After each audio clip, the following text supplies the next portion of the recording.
Welcome to the only daily podcast focusing on compliance news of the day. Each morning, start your day with a cup of coffee and Tom Fox, the voice of compliance, to hear about 4 of the top compliance, corruption, or leadership stories you will need to start your day. The Daily Compliance News is a production of the Compliance Podcast Network. First, a word from our sponsor.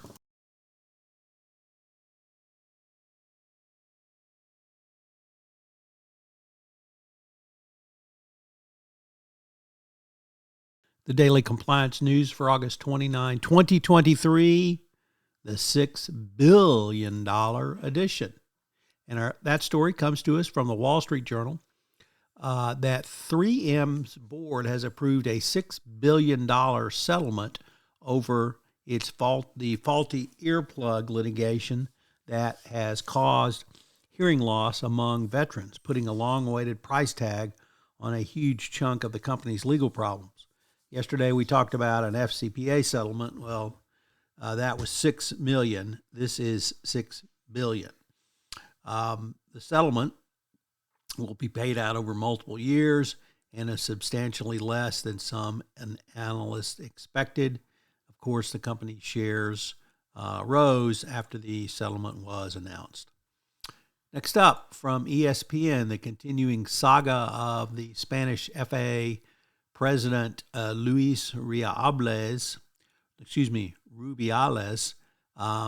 as the regional presidents of the Spanish Football Federation have demanded his resignation. The committee met for 5 hours to discuss the next steps after FIFA hit Rubiales with a provisional suspension.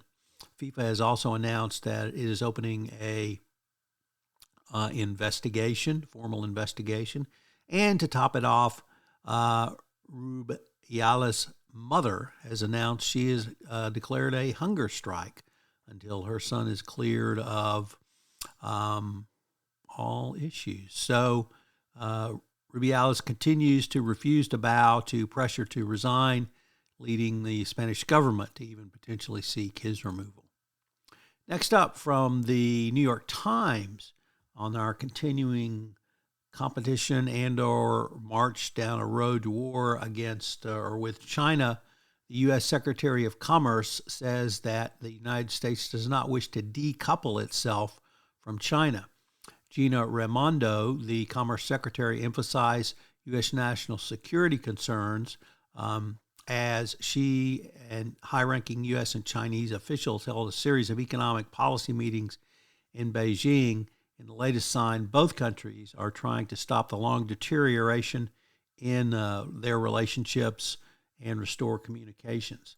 Once again, a holdover from the Donald Trump administration, which destroyed these relationships with numerous missteps.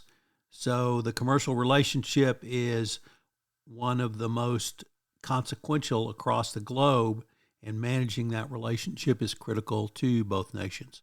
Our final story comes to us from the Financial Times.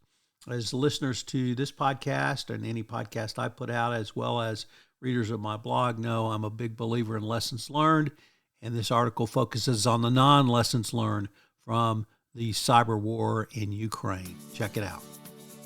The Daily Compliance News is a production of the Compliance Podcast Network and a proud member of C-Suite Radio. Thanks so much for listening. I hope you'll join me again tomorrow.